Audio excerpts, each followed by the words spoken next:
The next specific time on the monitor clock I remember was 6:08 a.m. Blood is still going in and out, but I see the patient's eyes flutter and pop open. My patient is now confirmed neurologically intact. This only makes me work harder. We gotta keep going. She has to survive. I wrote it for my dear patient, who I will never forget. I mean, it had been a fun night and weekend, but it took a turn for the worst. I was shot 3 times, and I was hit in my liver, my spleen, and my aorta. I was woken up to a page from the night shift charge saying that there was a mass casualty shooting here in Las Vegas.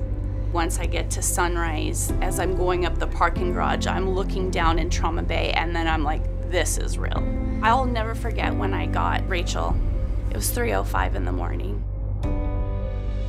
Rachel came in that night. At that time, we explored her and looked into the injuries, and she seemed to have a torn off a lumbar branch from the aorta.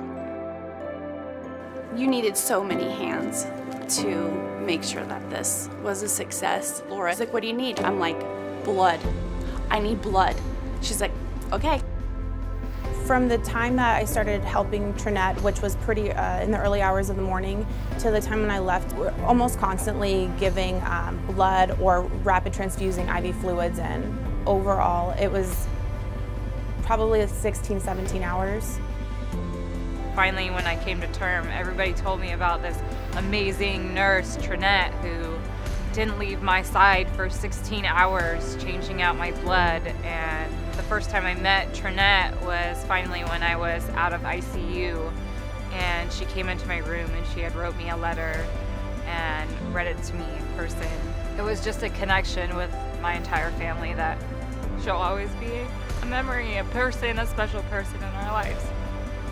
Everybody involved in this entire hospital has been absolutely amazing. She was given 4 units of blood. I think that initial nursing care really determined what the outcome is going to be later on. I gain a lot from being able to help people during kind of the worst times of their life and see them come through it. When you're sick, you really need somebody strong and committed who will take care of you and watch over you, and that's why I'm committed to care.